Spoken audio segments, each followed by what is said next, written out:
Summer వచ్చిందంటే మా అమ్మ ఈ దోసకాయ వడియాలు పక్కా పెట్టేది. అవి ఎంత రుచిగా ఉంటాయో!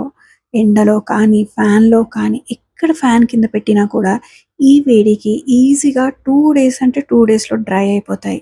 ఇవి సాంబార్‌లో, పప్పులో తింటే చాలా క్రిస్పీగా, టేస్టీగా ఉంటాయి.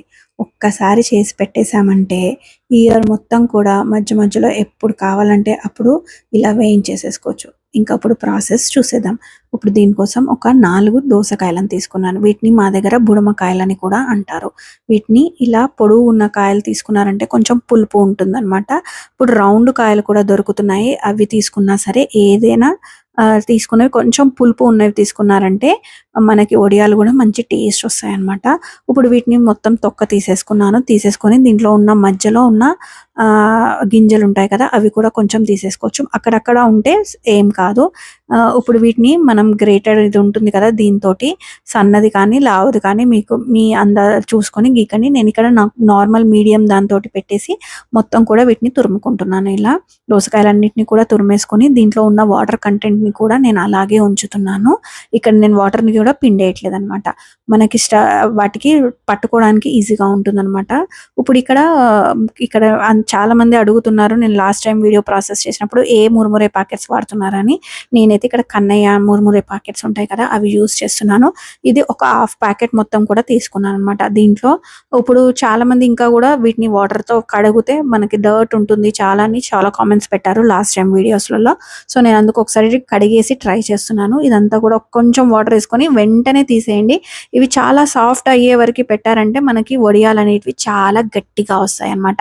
సో, వెంటనే వీటిని కడిగేసేసుకొని తీసేసేయాలన్నమాట. మెత్తగా అస్సలవ్వద్దు. వాటర్ అనేది కూడా మొత్తం తీసేసుకొని ఇలా పెట్టేసుకున్న వాటిట్లో ఇప్పుడు మనము తురుముకున్న దోసకాయ ఉంటుంది కదా! ఇదంతా కూడా యాడ్ చేస్తున్నాను. నేనిక్కడ వాటర్ అనేది తీయలేదన్నమాట. మనకవి ఆహ్, స్ ఏమంటారు బైండింగ్ అవ్వడానికి ఈజీగా పనిచేస్తుందనమాట. ఇక్కడ కొంచెం కొత్తిమీర కానీ, కరివేపాకు ఉంటే కరివేపాకు కూడా యాడ్ చేసుకోండి. చాలా బావుంటుంది. ఇంకా పచ్చిమిరపకాయల ముద్ద, ఇంకా కొన్ని నువ్వులు యాడ్ చేసి కొంచెం రుచికి సరిపడా, దీనికి సరిపడా సాల్ట్ కూడా యాడ్ చేస్తున్నాను. ఇదంతా కూడా ప్రాసెస్ మంచిగా మిక్స్ చేసేసుకోవాలి. వీటన్నిటికి మొత్తం కూడా పట్టేసేలాగా అంతా కూడా పెట్టేసుకున్నారంటే ముందుగానే మనం కడిగాం కాబట్టి వీటికి బైండింగ్‌కి ఈజీగానే అయిపోతుంది. కొంచెం ఒక్కసారి గట్టిగా ఇట్లా ప్రెస్ చేయకుండా నార్మల్‌గా నేనిక్కడ చూపిస్తున్న విధంగా ప్రెస్ చేసేసుకోండి.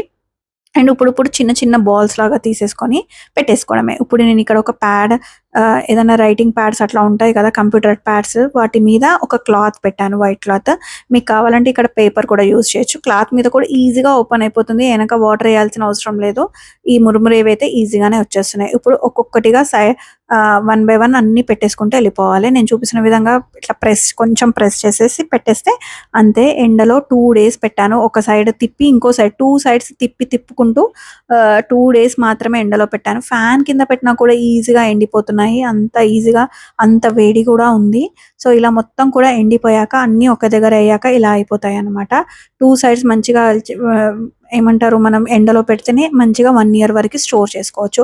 ఇప్పుడు దీన్ని మనము మీడియం ఫ్లేమ్‌లో ఆయిల్ కాగి ఉంటుంది కదా! చాలా ఎక్కువ ఆయిల్ కాగిపోవద్దు. హై హీట్‌లో కాచిన ఆయిల్‌లోకేసారంటే తొందరగా బ్లాక్ అయిపోతాయి. అండ్ సరిగ్గా విప్పుకోవు కూడా. సో, నేను చూపిస్తున్న విధంగా మీడియం ఫ్లేమ్‌లోనే కాల్చేసుకోండి.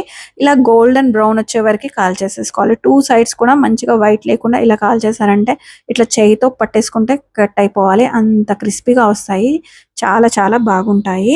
మనం ఛానల్‌లో నేను టమాటా వడియాలు కూడా పోస్ట్ చేశాను. ఒక్కసారి మీకు టైం ఉంటే కనుక చెక్ చేయండి. వీడియో కనుక నచ్చినట్టయితే లైక్ చేయండి. మన ఛానల్ మీద 2 కళ్ళు వేసుంచండి. ఎన్నో సమ్మర్ వీడియోస్, రెసిపీస్ పోస్ట్ చేస్తాను.